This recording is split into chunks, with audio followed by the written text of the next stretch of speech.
Hello and welcome to world affairs. मैं हूं प्रशांत Dhawan. Now यहाँ पे आप देखोगे ये है एशिया का मैप और ये है हमारा प्यारा भारत। और यहाँ पे आप देखोगे ये है साउथ कोरिया। साउथ कोरिया की आबादी है रफली 5 करोड़ के आसपास। हालांकि नॉर्थ कोरिया की आबादी से आधी है सिर्फ 2.5 करोड़ में, मगर quality of life south Korea में बहुत अच्छी है। आज के समय एक हाईली डेवलप्ड कंट्री है और दुनिया भर में आज के समय आप अगर देखो तो इनका के पॉप, कोरियन पॉप म्यूजिक काफ़ी हद तक फेमस है।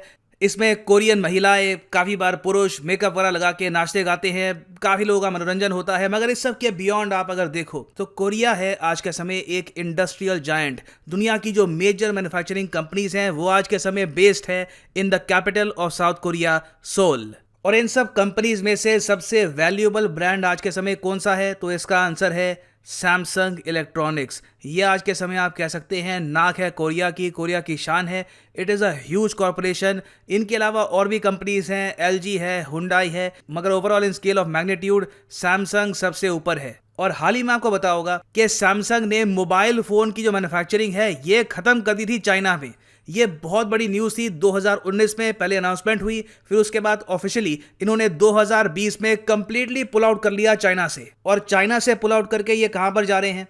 ये जा रहे हैं दो देशों में, एक तो है भारत और दूसरा देश है यहाँ पर वियतनाम। दोनों देशों के रिलेशंस बाय द वे आप अगर स्ट्रैटेजिक पॉइंट ऑफ व्यू से देखें तो चाइना के साथ काफ़ी खराब हैं। और क्या सैमसंग के शिफ्ट होने से चाइना को कुछ प्रॉब्लम हुई है? क्या यहाँ पे इनको कष्ट सहना पड़ा?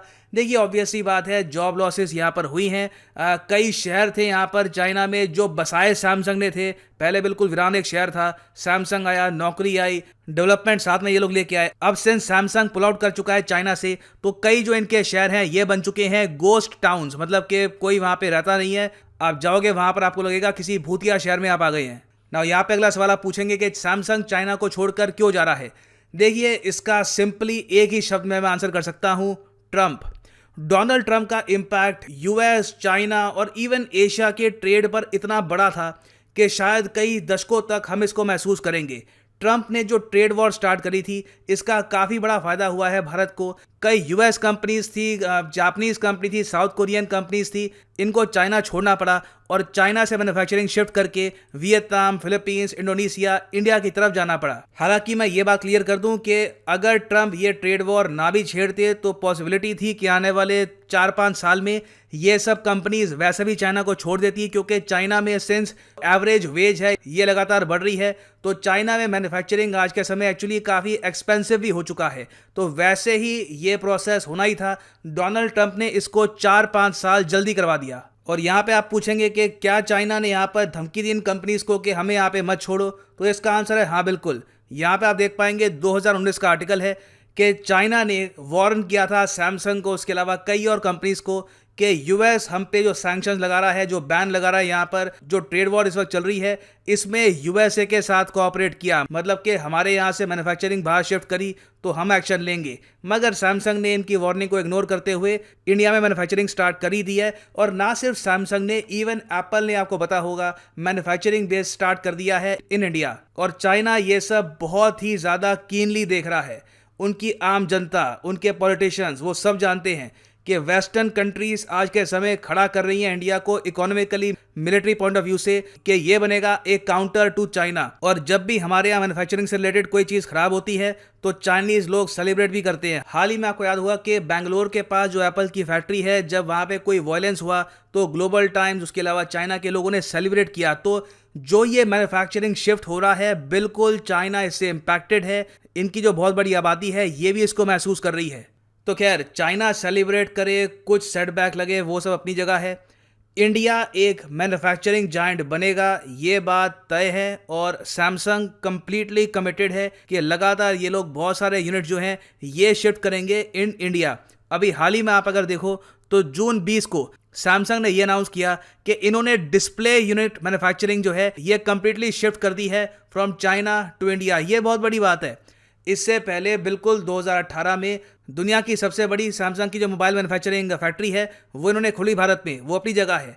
मगर डिस्प्ले यूनिट सिर्फ मोबाइल फ़ोन तक सीमित नहीं है। यहाँ पर हम बात कर रहे हैं ए मैसिव 4,825 करोड़ की इन्वेस्टमेंट की। ये सैमसंग ने इन्वेस्ट किया है इन उत्तर प्रदेश। ये फैक्ट्री नोएडा में अब बन चुकी है। करीब 1500 लोगों को यहाँ पे मिलेगा डायरेक्ट रोजगार और कई हजारों लोगों को और यहाँ पर इनडायरेक्टली रोजगार मिलेगा। और जो आइटम्स डिस्प्ले यूनिट के अंदर आती हैं वो है टेलीविजन का डिस्प्ले पार्ट, उसके अलावा मोबाइल फोन का डिस्प्ले पार्ट, टैबलेट्स का डिस्प्ले पार्ट। आज के समय आप अगर देखो तो स्मार्ट वॉचेस आ चुकी है, बहुत सी चीजें हैं जहां पर display is a very critical component. Samsung अपने 70% डिस्प्ले प्रोडक्ट्स मैन्युफैक्चर करता था इन साउथ कोरिया, वियतनाम या चाइना।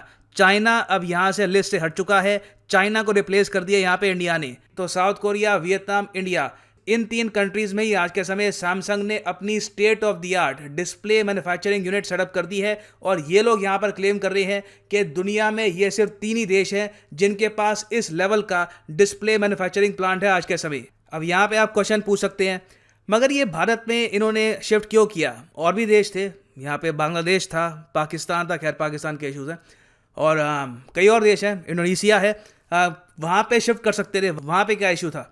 देखो, भारत ने यहाँ पर दिए हैं इंसेंटिव। यहाँ पे आपको बताना चाहिए इलेक्ट्रॉनिक्स मैन्युफैक्चरिंग पॉलिसी ऑफ 2017 के बारे में। इसके अंडर पहले तो इंडिया ने ये कहा कि आप लोग जो ज़मीन यहाँ पे परचेज करोगे उसमें स्टैम्प ड्यूटी माफ, करोड़ों रुपए यहाँ पे आपके सेव हो गए। ट्रांसफर ऑफ लैंड में स्टैम्प ड्यूटी एग्जेम्प्ट। उसके अलावा जो राज्य सरकार है, इस केस में उत्तर प्रदेश सरकार, ये 250 करोड़ का फाइनेंशियल प्रोविजन प्रोवाइड करेगी टू सैमसंग। मतलब कि इनिशियली कुछ लोन चाहिए, इंडिया में ही आपको जल्दी कुछ खरीदना है, फैक्ट्री सेटअप करने के लिए कुछ भी आपको चाहिए, इमीडिएट बेसिस पर कुछ इंपोर्ट करना है, तो उसके लिए यूपी सरकार ही इनिशियल लोन आपको देगी। फिर इसके अलावा इनको और इंसेंटिव मिलते हैं ये मैन्युफैक्चरिंग यहाँ पे एस्टैब्लिश करने के। ये है 460 करोड़ के incentive under central government scheme for promotion of manufacturing electronics components and semiconductors. और आप ओवरऑल आप अगर देखो सैमसंग की जो टोटल इन्वेस्टमेंट है इंडिया में, ना सिर्फ सैमसंग की, एप्पल की, उसके अलावा जो भी इनके पार्टनर्स हैं, फॉक्सकॉन, विस्ट्रॉन, ये आज के समय पूरा फायदा उठा रहे हैं प्रोडक्शन लिंक्ड इंसेंटिव स्कीम का। इनको पता है कि आज के समय कोई भी और डेवलपिंग कंट्री उस टाइप के इंसेंटिव प्रोवाइड नहीं करेगा, टैक्स में छूट नहीं प्रोवाइड करेगा जो भारत प्रोवाइड कर रहा है। हम ऐसा क्यों कर पा रहे हैं? बजट बहुत बड़ा है, ह्यूज कंट्री है, वेरियस तरीके से हम अर्न करते हैं। आज के समय हम वेपन्स एक्सपोर्ट कर रहे हैं, रेमिटेंसेज आते हैं, टैक्स कलेक्शन बढ़ रही है ओवरऑल। तो सरकार के पास इतनी पावर है कि हम लोग ये सब इंसेंटिव दे सकते हैं और इन सब बड़ी कंपनीज को अट्रैक्ट कर सकते हैं अपनी तरफ। हालांकि यहाँ पे मैं ऐड करूंगा कि बिल्कुल ये जो न्यूज़ है देख के अच्छा लगता है कि पूरा डिस्प्ले यूनिट ही चाइना से खत्म, इंडिया में आ गया। उसके अलावा 2018 में दुनिया की सबसे बड़ी मोबाइल फ़ोन मैन्युफैक्चरिंग फैसिलिटी ये एस्टैब्लिश करी गई नोएडा उत्तर प्रदेश में। 120 मिलियन मोबाइल फ़ोन्स इन ईयर यहाँ पे प्रोड्यूस किए जाएंगे। मगर कहीं ना कहीं आप सब लोग मानेंगे कि हमें चाहिए एक मेड इन इंडिया ब्रांड। हम लोग अगर इतने इंसेंटिव प्रोवाइड कर रहे हैं, कंपनीज को इनवाइट कर रहे हैं to produce smartphones, display units, तो कहीं ना कहीं जो हमारी मेजर कंपनीज हैं, Reliance, Tata, I am sure हम सब लोग चाहेंगे कि ये लोग भी यहाँ पर पार्टिसिपेट करें और इंडियन ब्रांड का एक फ़ोन यहाँ पर प्रोड्यूस करें। खैर ये एक्चुअली में होता या नहीं होता, that remains to be seen. And finally यहाँ पर मैं ऐड कर दूं कि अनअकैडमी का एक बहुत ही यूनिक ऑफर चल रहा है फॉर यूपीएससी एस्पिरेंट्स। आपको सिंपली जाना है unacademy.com पे, यहाँ पे क्लिक करो यूपीएससी सीएसई जीएस पर और यहाँ पे क्लिक करो गेट सब्सक्रिप्शन पे। अगर आप यहाँ पर लेते हो 1 साल या 1 साल से ऊपर का कोई भी पैकेज, तो आपको 10,000 रुपये वर्थ की जो किताबें हैं फिजिकल फॉर्म में ये डिलीवर की जाएगी आपके घर में। जो 12 महीने का आप लोगे सब्सक्रिप्शन, इसमें एडिशनल बोनस मंथ्स आपको और मिलेंगे जो आपको हेल्प करेंगे टिल मेंस एग्जाम ऑफ 2022। और आपको फ्री टेस्ट सीरीज भी यहाँ पे प्रोवाइड की जाएगी, all for 4,125 rupees per month. मगर ये प्राइस भी कभी भी पे मत कर देना, यहाँ पे कोड यूज़ करो PD10 और प्राइसेस गिर जाएंगे सिर्फ 3,713 रुपये पर मंथ में। आप प्रिपेयर कर सकते हैं for UPSC CSE. Live lecture होंगे, आप क्वेश्चन पुटअप कर पाएंगे, लेक्चर आप देख सकते हैं फ़ोन पर, टैबलेट पे, कंप्यूटर पे, wherever you want। सो इसी नोट के साथ ये है वीडियो का अंत। Thank you for listening and as always God bless you all.